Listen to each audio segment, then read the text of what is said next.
sort of null and void at that point.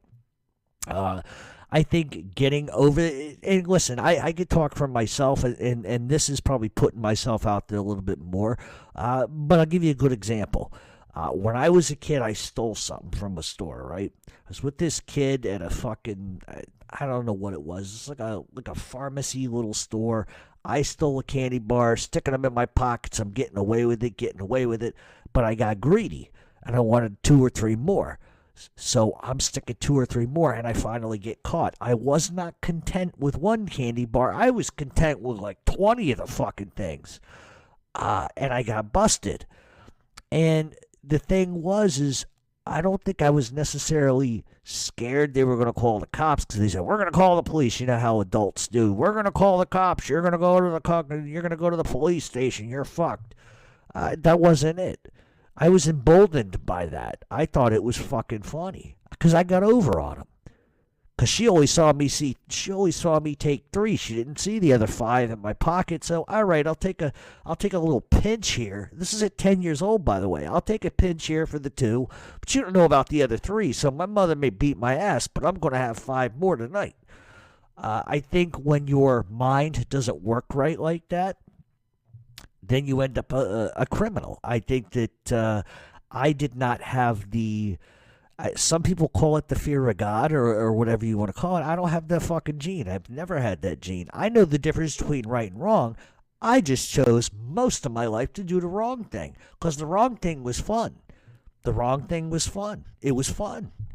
I think it's an adrenaline thing. Getting over on somebody. Listen, everybody listens to my show. And I'm not saying I'm like this today, but everybody that listens to my show, you've gotten over on somebody at least once in your life and it felt good. You've gotten over once, be it a teacher, be it a classmate, be it a bully. You got over on somebody, a girlfriend, a boyfriend, whatever the fuck it is. That feeling that you get getting over on somebody, take that times 10. And that's sort of with me how I knew that. I put it this way. I remember a judge saying to my mother, this is 12 years old. I'm being arraigned for something else. I don't want to get into that, but I'm being arraigned for something else at 12 years old.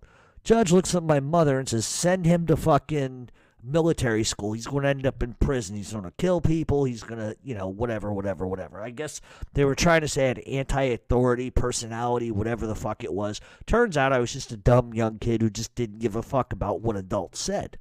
I believed what I believed, and I was outspoken. So the judge says he's going to end up in prison.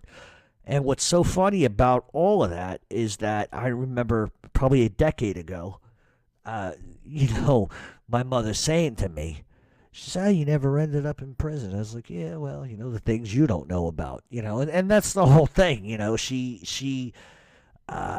think that there's just, and I'm not trying to go on and on and on about it, but I think that there's a, I don't want to say a personality defect, but people that get over on other people that enjoy it typically end up doing that kind of stuff. And I can't be specific. I can't be specific. I'm not a fucking doctor. I'm not a fucking shrink. I can just tell you what it did for me. I enjoyed getting over on people. I didn't enjoy lying to people, hurting people, but I enjoyed knowing, fuck you, I won at the end of the day, doesn't matter. And I think that goes back to like other issues and stuff like that. So, like I said, I can't really be totally specific on why people do it, but that's just my opinion. I could be wrong. I'm not Dr. Phil, nor would I ever go on that baldy-headed fucker's show.